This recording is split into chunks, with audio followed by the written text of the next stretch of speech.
Bueno, los venezolanos estamos hablando mucho de que si intervención, que si no intervención, que si la posición y la dirigencia no está a la altura, que si está a la altura, que si Trump le conviene, que si Trump no le conviene, que si para Trump es importante para sus elecciones y los votos que pueda conseguir con los venezolanos y los cubanos.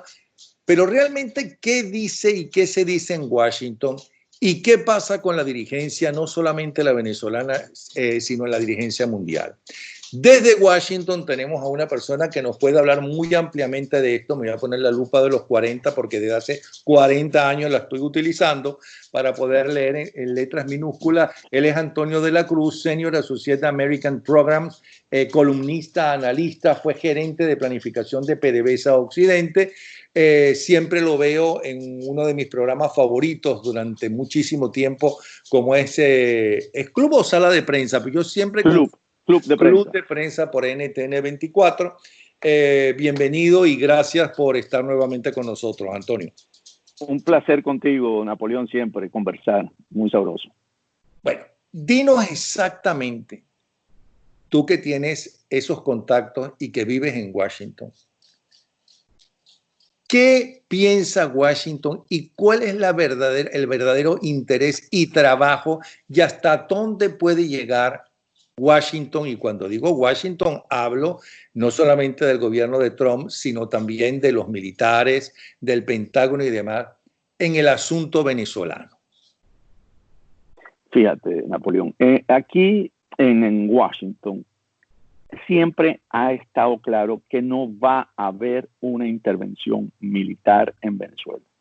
Eso, la cúpula que hoy maneja Washington, desde el Pentágono hasta el asesor de seguridad, Elliot Abrams, dicen no va a haber una intervención militar en Venezuela. ¿Por qué?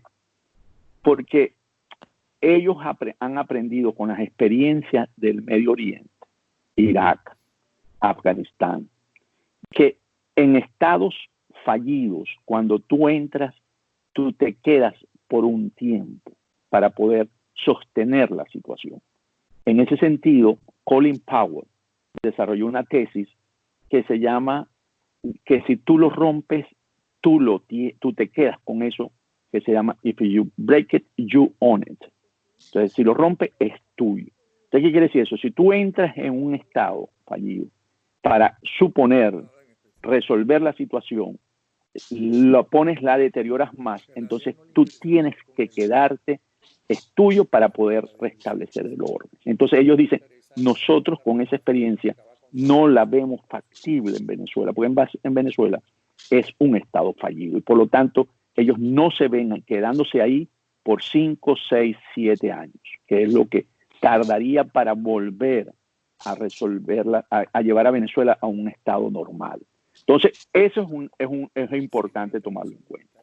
¿Qué más dicen en Washington? Que fue lo último que hizo, y eso es importante traerlo nuevamente a la mesa.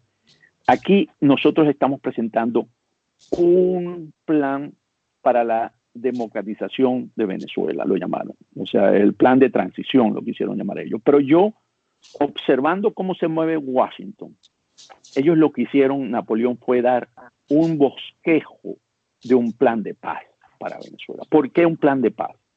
Porque si vemos los elementos que ellos introducen dentro de ese plan de transición a la democracia, habla de entendimiento entre los dos sectores. Cuando ellos dicen hay un consejo de gobierno, 2 del chavismo y 2 de la oposición, y esos 2 se ponen de acuerdo para una quinta persona que va a manejar, que va a dirigir, es básicamente que hay que converger, ¿verdad?, las fuerzas internas para llegar a una solución. En Washington se dieron o llegaron a la conclusión de que ninguna de las 2 fuerzas que existen en Venezuela puede desplazar a la otra. Ni el chavismo, a pesar del rechazo que tiene de la mayoría de los venezolanos, desplaza a la fuerza, vamos a llamarla, de Juan Guaidó y el equipo que está con él, ni Juan Guaidó puede desplazar a Maduro. Entonces, ¿qué dice? Además de eso, para que veamos por qué es un plan de paz. Dice, además, deben quedarse los elementos de las Fuerzas Armadas, debe quedarse el ministro de la Defensa y el comandante, el CEO, ¿verdad?, de las Fuerzas Armadas. ¿Por qué?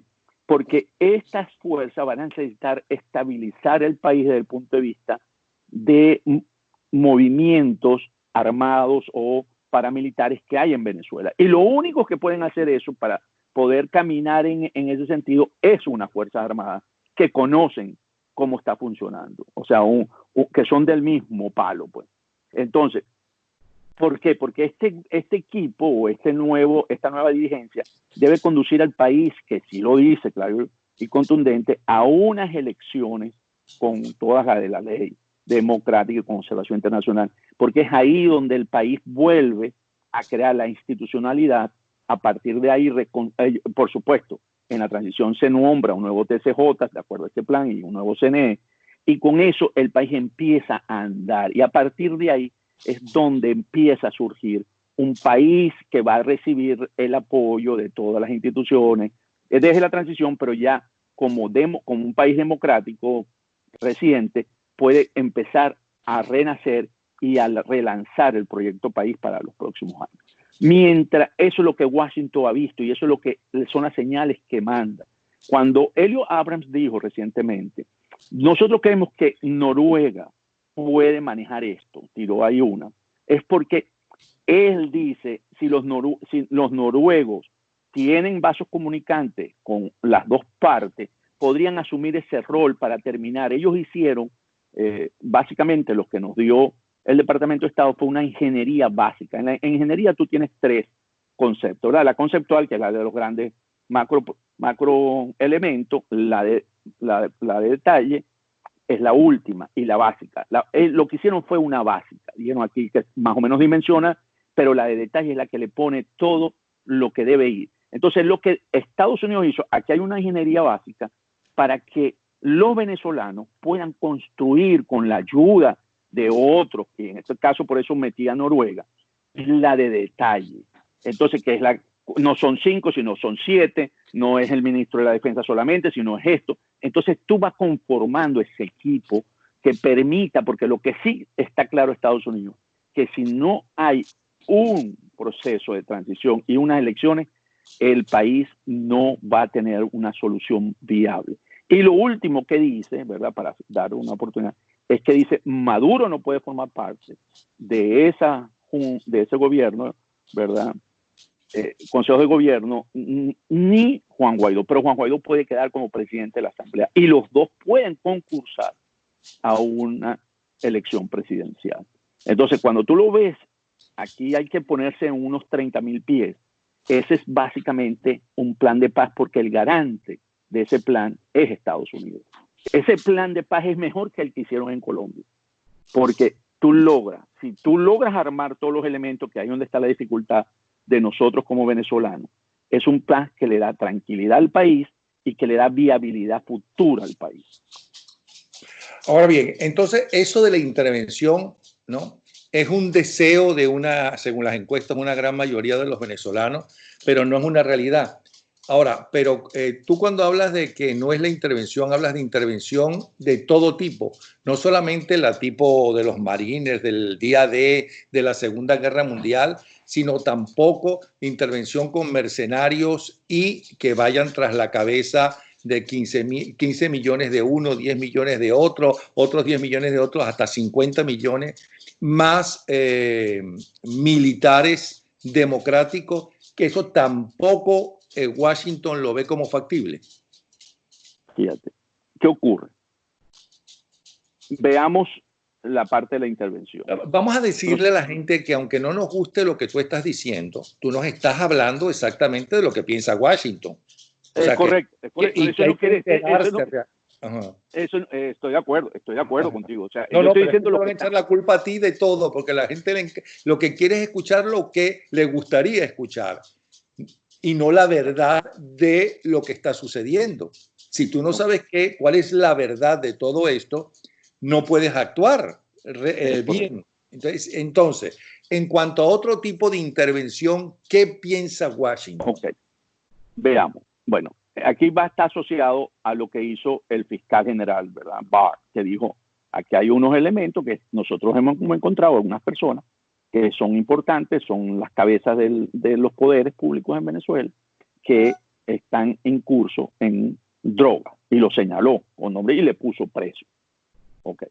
Entonces nosotros, desde la perspectiva, ahora me pongo la perspectiva venezolana, creemos que eso es suficiente para generar una intervención quirúrgica, irlos a buscar y traerlos para presentarlos ante la justicia.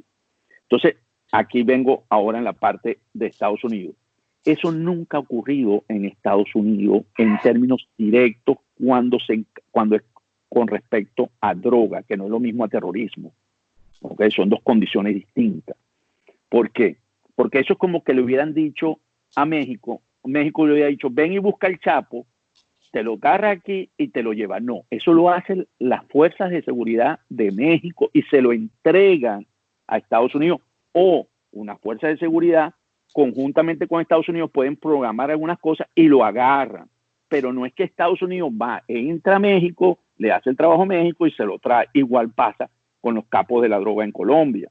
No es que Estados Unidos va y los extrae, no. En el caso del terrorismo lo ha hecho, los ha eliminado, como a Bin Laden en Pakistán, pero es porque es una amenaza, es terrorismo. En droga no se ha visto esos casos. Es básicamente las fuerzas de seguridad del país hacen el trabajo y después Estados Unidos conjuntamente se lo entregan porque está siendo buscado por la justicia americana. Pero esos 50 millones de dólares, que serían más o menos los 5 principales, no son atractivos para los mercenarios.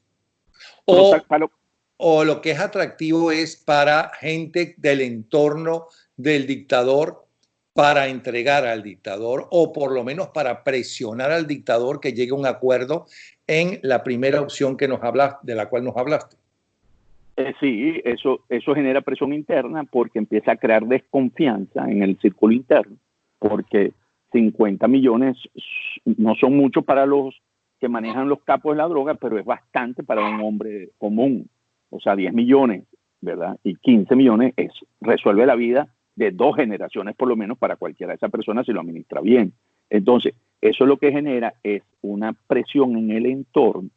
Y para los cazas recompensa que sí existen en el mundo, también es atractivo. Que eso fue lo que pasó básicamente con Cliver Alcalá, que lo que tenía 10 millones dijo, y él no estaba protegido en Venezuela, dijo, ni de vaina, porque me va a agarrar aquí un caza recompensa y yo no sé cómo puedo salir de esa situación. Por eso yo aquí estoy, no me tienen que venir a buscar, y se entregó.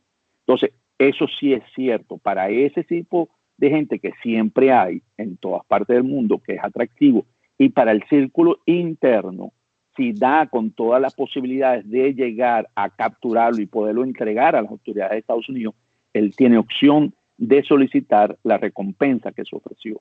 Entonces eso genera una presión interna dentro del círculo de seguridad, y eso desestabiliza y puede llevar a buscar una solución como la planteamos inicialmente. Ajá. Pero no entendí o no me respondiste si Estados Unidos estaría en desacuerdo con ese tipo de intervención de mercenarios más militares venezolanos que quieran defender y hagan su obligación, que es la defensa de la Constitución y la defensa del país. Si eso llegase a ocurrir, ¿verdad?, por motus propios y logran un éxito, no lo verían mal, bajo ninguna circunstancia, los Estados Unidos. Porque los Estados Unidos quieren que los venezolanos resolvamos nuestra situación. Y si lo estamos resolviendo, para ellos en ningún momento sería una condición de rechazo, porque ese mismo grupo, porque si algo tiene claro los Estados Unidos es que ellos reconocen a Juan Guaidó el presidente interino. Entonces, por lo tanto, si eso se da y hay un reconocimiento y logran estabilizar el país, Estados Unidos no lo vería con malos ojos. Y entonces, ¿cómo hay que interpretar las declaraciones de los voceros de Donald Trump que todas las acciones están sobre la mesa? ¿Es una declaración simplemente política? Ok. Ahí hay 2 elementos. El elemento de que sí tienen un plan, ¿verdad?, militar estudiado, pero vuelvo a insistir, ellos sería bajo una circunstancia muy extrema Por eso ellos hacen el planteamiento de la salida de la transición democrática, porque hay mucha adversidad dentro del Pentágono a ese plan, porque saben que entrar en Venezuela es quedarse no menos de 5 a 6 años. Y en este momento, que está como está en la situación a nivel mundial, ¿verdad?, de pandemia y de una situación de emergencia, eso es un escenario poco deseado en este momento en Estados Unidos. Entonces tengo que entender que en la realidad un gobierno de transición, sea como llega al poder en Venezuela, ese gobierno de transición tiene que durar de 5 a 6 años.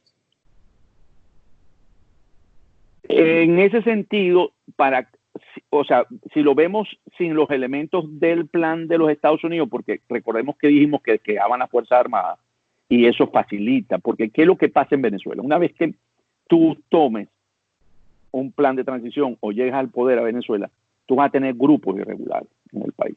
Eso para nadie es un secreto.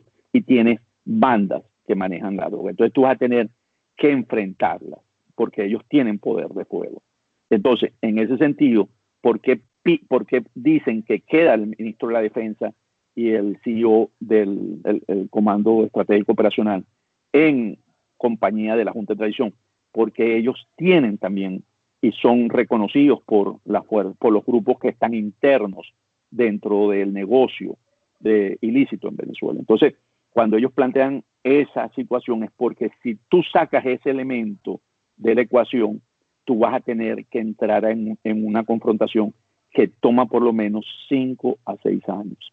Y eso porque eso desestabiliza cualquier gobierno que esté gobernando en Venezuela después de un proceso de elección. Entonces, el proceso de normalización tomaría por lo menos para poder estabilizar todo el país, porque recordemos que estos grupos están alrededor de toda la frontera venezolana entre Brasil y Colombia, ¿verdad? En los estados Bolívar, en el estado Zulia muy fuerte, y en Oriente tienen mucha presencia también.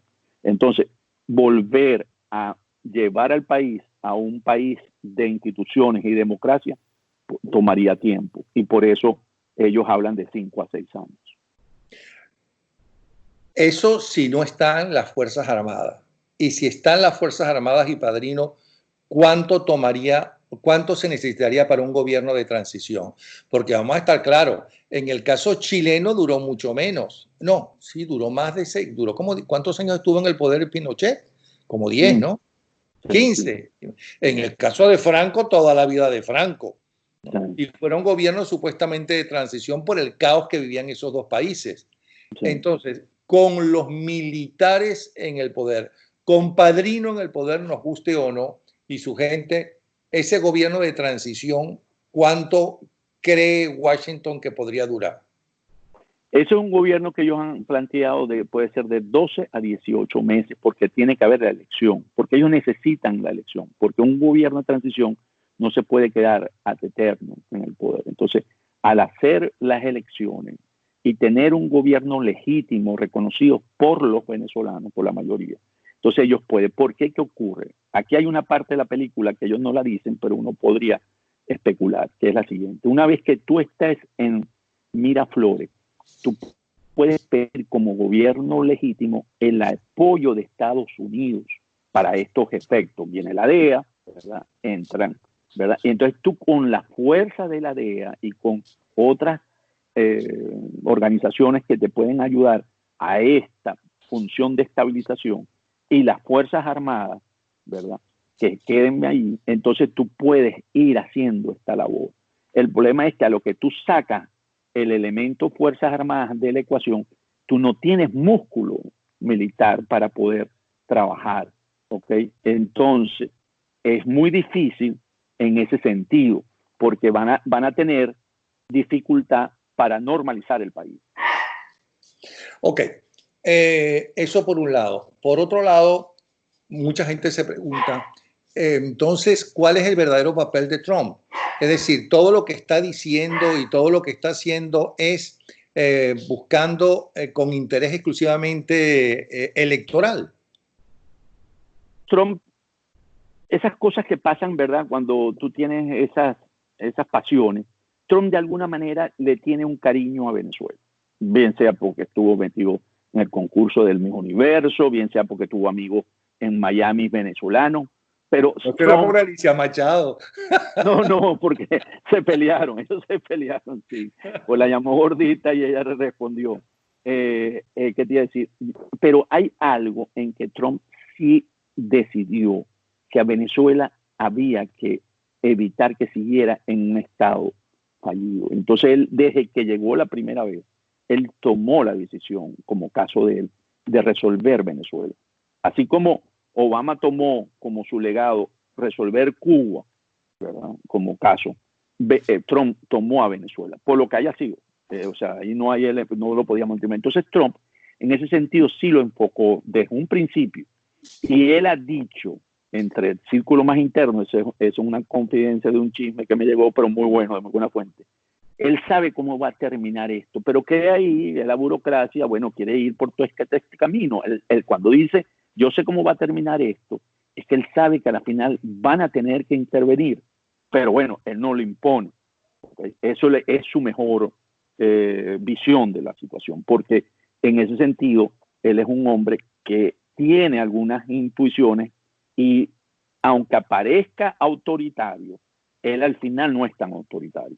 Él es más, como siempre hemos hablado y lo vimos la vez pasada, es un hombre más de negocio. Él ve ganar-perder, ¿verdad? Las transacciones de él son ganar-perder, más que decisiones de Estado. O sea, por eso que cuando él tiene una relación con China, dice, yo estoy perdiendo en la balanza de pago, entonces por lo tanto yo necesito aumentar las tarifas. Cuando él le dice al coreano, mira, yo te doy al surcoreano, yo te doy seguridad y tú no me pagas nada, entonces empiézame a pagar, y entonces dice, ahora yo estoy cobrándole por los servicios que le estoy dando $1 millardo. Entonces, todas las relaciones que él ve son transaccionales, ganar, perder. Entonces, en ese sentido, él ve en Venezuela, ¿verdad? Vuelvo a decir, aparte de esa emocionalidad que tiene, que él quiere resolver el caso. Si eso además le ayuda a ganar el estado de la Florida, es importante. Cada vez que se acerque, él va a buscar, porque eso es un mango bajito, ahí hay un mango, ahí hay una posibilidad de poder resolver la situación de Venezuela. Si él definitivamente al final toma la decisión de la opción militar, porque esa está allí, pero él no la quieren tomar, vuelvo a decir. Si él tomase esa, podría tener, porque tiene un efecto electoral en la Florida. Ahora, creo que es importante volver a recordarle a la gente que nos está viendo que lo valioso de esta conversación con Antonio de la Cruz es que es un hombre que está viviendo en Washington, que le interesa mucho la política, que conoce cómo se maneja la política en Washington, que habla con tanto demócratas como republicanos y que nos puede decir perfectamente cómo se piensa allí de verdad, verdad, porque una cosa es lo que los políticos en el mundo entero dicen o pueden decir o quieren decir, y otra cosa es lo que muchas veces se está haciendo diferente a lo que están diciendo o por necesidad ocultando alguna de las cosas que nos interesa saber y que no se pueden. ¿Estoy equivocado o no? No, estás en lo correcto, muy en lo correcto. Ok, entonces vamos a seguir. Mucha gente dice que Trump lo hace le interesan las votaciones.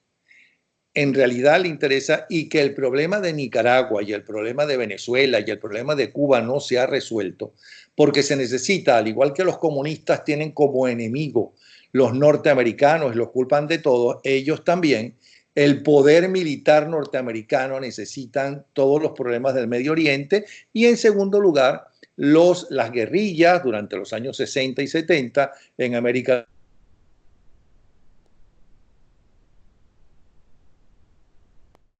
Bueno, aquí estamos de nuevo, hay problemas, exceso.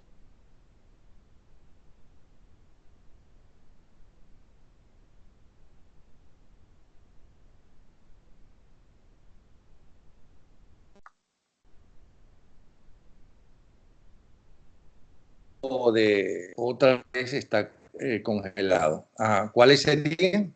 Yo ¿Me oyes? yo te oigo muy bien ahorita, sí, te Ok. escucho muy bien. Volviste a entrar. Ajá, quedamos donde, Napoleón, discúlpame. ¿En qué harían los demócratas si ganan las próximas Ajá, elecciones sí, frente a ajá. Venezuela? Si ganan los demócratas, ellos van a tener una posición similar, no en términos de ir a una intervención a lo mejor militar directamente, sino buscar presionar sobre una solución negociada. Sin embargo, lo que pasa con los demócratas, y aquí sí ellos sí tienen vasos comunicantes con Maduro, ¿verdad? ¿En qué sentido? Recordemos que en el grupo, cuando Chávez estuvo después del 2003, ¿verdad? Después de la salida de él del poder, se constituyó de las dos congresos, el Congreso, la Asamblea de Venezuela y el Congreso Americano, un grupo que se llamó el Grupo de Boston. Y el Grupo de Boston, que era integrado por distintos diputados, ahí formó parte el senador Kerry, ¿verdad? Que fue candidato presidencial, y Maduro también estuvo en ese grupo de Boston. Entonces, hay vasos comunicantes en ese sentido que podrían accesar y pedir cómo llegar a una solución que no sacase a Maduro, porque lo que sí tiene claro los republicanos es que Maduro no puede participar en una transición y consideran ellos que en un proceso electoral él no tendría ningún chance, consideran ellos. Entonces, mientras que los demócratas sí podrían buscar una transición con Maduro en el poder, ¿verdad? Entonces, ese sería un distingo entre los demócratas y los republicanos. Entonces eso quiere decir, se preguntará mucha gente, que a la hora de la verdad para la dirigencia política, no importa que tú seas un asesino, que estés acusado en la Corte Penal Internacional, de que seas un narcotraficante y estés en el poder, porque hay muchos narcotraficantes, el Chapo Guzmán era narcotraficante, un capo, pero no estaba manejando México. Eso no es importante. Con respecto a Venezuela, por el estado en que nos encontramos después de 20 años y que no se ha podido tener el músculo para sacar al régimen, los Estados Unidos en una jugada pragmática en Venezuela, estoy diciendo, tiene una posición de que en este momento se tragarían el sapo para poder buscarle una solución a Venezuela, porque sí saben que si no hay una solución para establecer un país viable, democrático, que pueda conseguir, Venezuela va a ser un país miserable, porque las sanciones no van a dejársela de presión, la presión de las sanciones no van a aflojar. Entonces, y va a llegar un momento en que el país, por lo mismo que se está viviendo, va a ser un país muy difícil para vivir. Y tener un país en el norte de América del Sur con conexión por frontera con los otros países es un problema para la región, para los países vecinos, porque como ya lo habíamos visto, 5 millones de venezolanos en estos realmente no lo logran manejar las economías de ninguno de los países. Cuesta mucho manejar, absorber esos desplazados, ese éxodo de venezolanos. Entonces, esa es una crisis que está en la región, que por lo del coronavirus ha bajado, pero que no tienen capacidades los gobiernos para resolver regionales. Estoy hablando Colombia, Ecuador, Perú, Chile. Entonces, ¿qué ocurre? Que de alguna manera Venezuela hay que resolverla. Ese es el planteamiento, vuelvo a decir, aquí en Estados Unidos. Porque no es una isla, no es Cuba que se quedaba aislada, no, es todo lo que implica para el resto de la región desde el punto de vista de funcionamiento. Y después de la crisis que está planteada por el efecto del aislamiento, ¿verdad? Por enfrentar el coronavirus, para la región donde se estiman más de 20 millones de personas que van a ingresar otra vez a la pobreza y el desempleo y la quiebra de empresas. El problema de Venezuela, una vez que eso se controle y salgamos, va a tener un mayor impacto, va a ser magnificado. Entonces, hoy está Estados Unidos viendo esa situación y decide y dice, hay que buscar una solución. No es porque ellos no vayan a ir contra sus principios de que es un narcotraficante y hay que enjuiciarlo. Sí, acordémonos que eso no caduca. A lo mejor en este gobierno que viene no ocurrirá, pero eso es un caso que queda abierto por la justicia de los Estados Unidos, que solamente resuelve un juez y un jurado. Sin embargo, es bueno recordar una afirmación que diste que puede llenar de esperanzas a la gente o hacer que no se pierda la esperanza de muchos venezolanos, que es lo que quieren escuchar. Nosotros no es que queramos decirle lo que quieren escuchar, sino buscar cuál es la verdad de lo que está pasando y no necesariamente muchas veces lo que queremos escuchar. Pero tú dijiste que por las conexiones que tiene, sabes de unas afirmaciones de Donald Trump diciendo que esto se va a acabar, Es que el correcto. narcoterrorismo venezolano se va a acabar. Él dijo, ¿verdad? Esto se va a resolver. Y él sabe cómo se va a resolver. Aquí lo que estamos jugando ahorita es en el tiempo, ¿verdad? Si Donald Trump ve que puede perder las elecciones, podría acelerar una solución. Si él se ve que puede continuar, la solución podría estar después en su segundo mandato. Pero eso que acabas de decir es muy importante porque según las últimas encuestas está bajando en popularidad. Puede perder las elecciones, que hace un mes era impensable, por cierto. Sí, Donald Trump en este momento tiene una probabilidad de que pueda perder las elecciones en los Estados Unidos. Sí. Hay que tomarlo en cuenta, pues.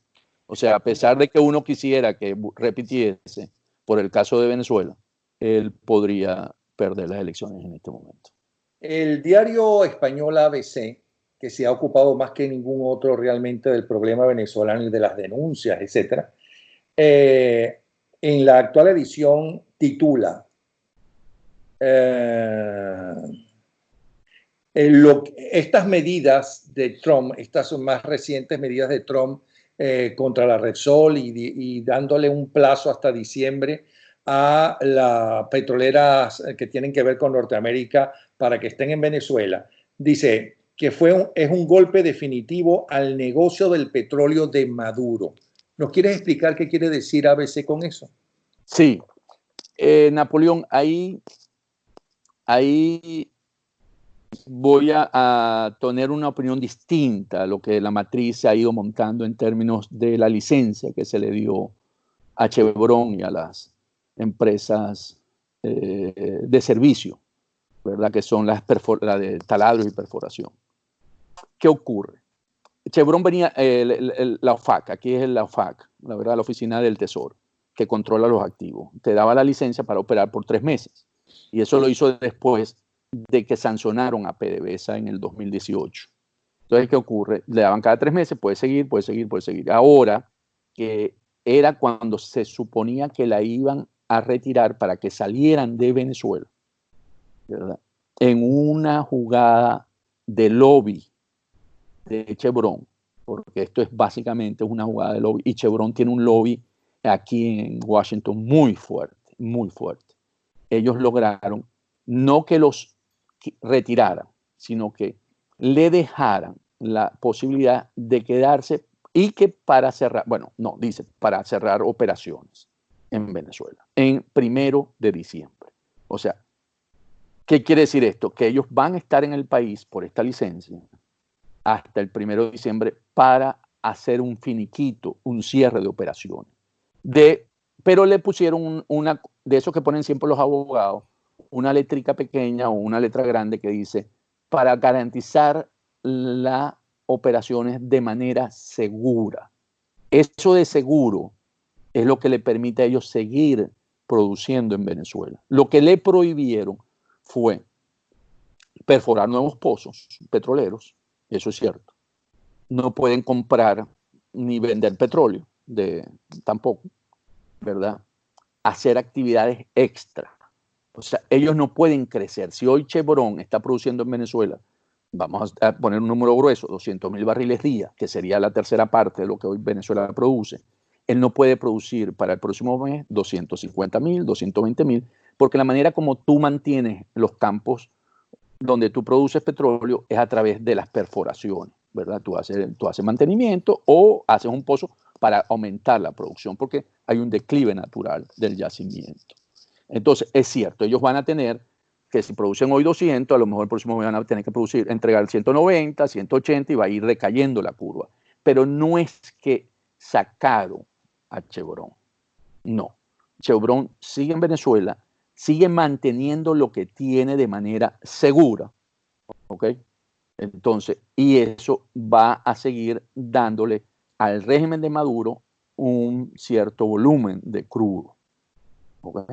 Entonces, en ese sentido, no fue que le puso punto final. Y después, con Repsol, la española, cuando yo vi ese cable de F ayer, yo me puse y busqué que España compró 35,000 barriles de crudo en los primeros 14 días de abril. Y España, a través de Repsol, ha comprado crudo, o Venezuela ha exportado crudo a España desde 2019 hasta hace una semana.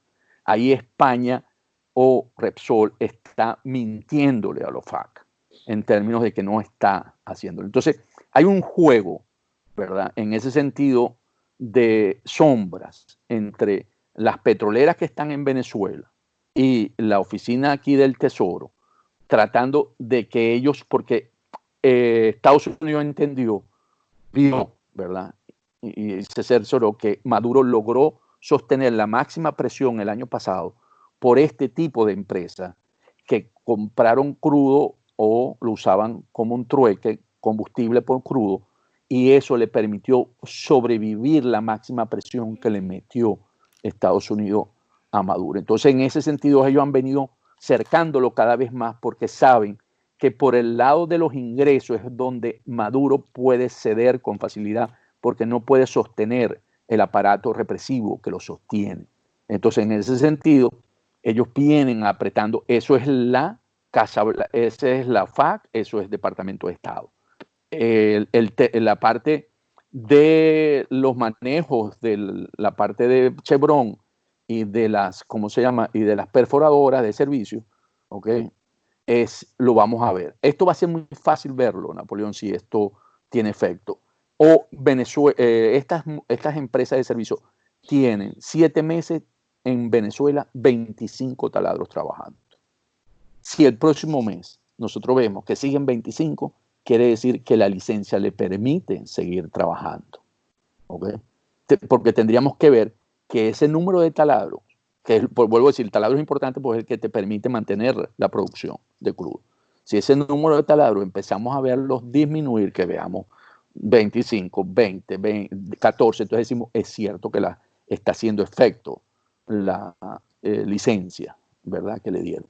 Yo, desde mi perspectiva y conociendo la industria petrolera, creo que fue una vuelta que le dieron, ¿verdad?, para complacer a la oposición y complacer a Chevron. Aquí quedaron bien con Chevron y con la oposición. En Washington, aunque el tema que íbamos a tocar, vamos a dejarlo para la semana que viene, que es un tema apasionante, ahora se lo vamos a decir a la gente.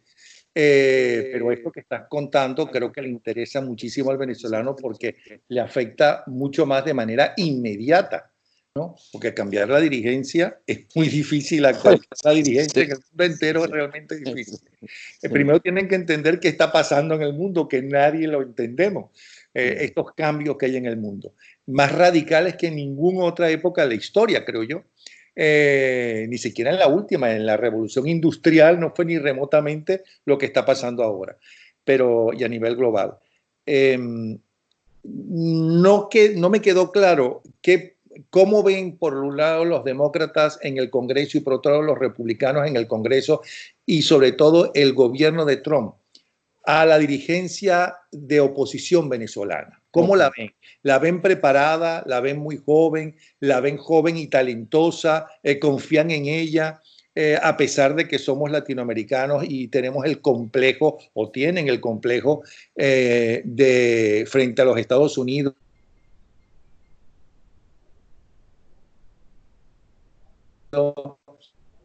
Okay.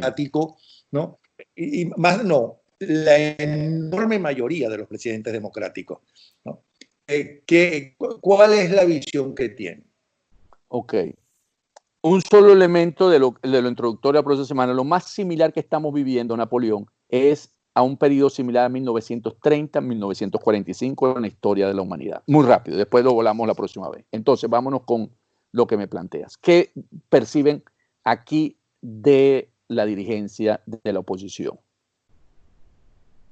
Nos ven gente poco organizada, ¿verdad? Nos ven que venimos y no traemos un plan estructurado cuando venimos a las conversaciones con ellos, ¿verdad? Nos ven que improvisamos, nos ven que no hay una unidad en torno a un liderazgo o a un proyecto común. Nos ven que sí, que queremos sacar a Maduro, pero lo queremos sacar, que nos hagan el trabajo para sacar a Maduro, ¿verdad? En términos de lo que se conversa aquí cuando vienen. Estoy diciendo cuando vienen aquí, no estoy diciendo que no hacemos el trabajo allá, estoy hablando cómo nos ven, ¿ok?